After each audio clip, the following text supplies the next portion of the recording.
नक्कीच मी सुरुवातीपासूनच म्हणजे मागच्या 2 वर्ष किंवा 3 वर्ष अगोदरपासूनच ह्याच्यामध्ये आहे, कारण पाणी प्रश्न हा महत्त्वाचा आहे आणि माझ्या इलेक्शनच्या ह्याच्यामध्ये पण मुद्दा हाच होता की ज्यावेळी मला तुम्ही निवडून द्याल मी सर्वप्रथम पाण्याचाच मुद्दा हा मांडीन आणि त्या प्रकारे मी तो मांडला. आणि हा नुसता मुद्दा नाही आहे, तर हा मला ह्याच्यातनं आपल्या गाववाल्यांना, माझ्या ग्रामस्थांना, माता भगिनींना पाणी घर घर पोचवायचं आहे आणि ही उमेद घेऊनच मी हा प्रश्न मांडलेला आहे. आणि येणाऱ्या काळात अध्यक्ष साहेबांच्या माध्यमातून, आमदार साहेबांच्या माध्यमातून, जिल्हा परिषदेच्या माध्यमातून हा गाळ कसा साफ होईल याच्यासाठी मी नक्की प्रयत्नशील असेन. गाळ प्रामुख्याने कारण हेच आहे की कित्येक वर्ष हा गाळच निघालेला नाहीये.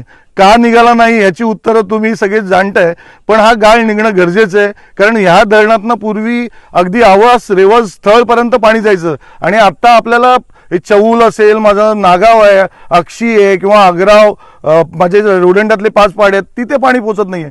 जर पूर्वी पाणी जात होतं, पोचत होतं, तर आता का नाही? ह्याचं कारण गाळच आहे. तर गाळ निघायला हवा आणि त्याचा पाठपुरावा आम्ही घेतोय. नक्कीच कुठेतरी नक्कीच कमी पडते, कारण हा मुख्य प्रश्न आहे आपला. माता भगिनी, महिला वर्ग ज्यांना आपण सक्षमीकरणाच्या आपण बाता मारतोय आणि इथे त्यांना रोज पाण्याचे हंडे भरायला दूर दूर राहायला लागतंय किंवा पाणी आज येईल, उद्या येईल, 2 दिवसांनी येईल, वाट बघत घरी राहायला लागतंय, कामधंदे सगळे सोडून.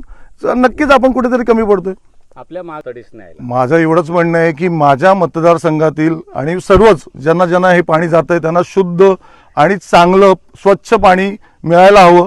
त्याच्यासाठी जी जी यंत्रणा लागेल ते जिल्हा परिषदच्या माध्यमातून किंवा ज्याच्या रिलेटेड धरण आहे त्यांच्या माध्यमातून हे स्वच्छ पाणी प्रत्येक घरी पोचलं पाहिजे. नक्कीच, कारण आता पाऊस कधी येऊ शकतो. मागच्या वर्षी 8 मेलाच पाऊस चालू झालेला आणि आता आपण एप्रिल एंडिंगला आलोय आणि अजून कुठेच गाळ काढायची सुरुवात नाहीये किंवा काहीच चर्चा नाहीये.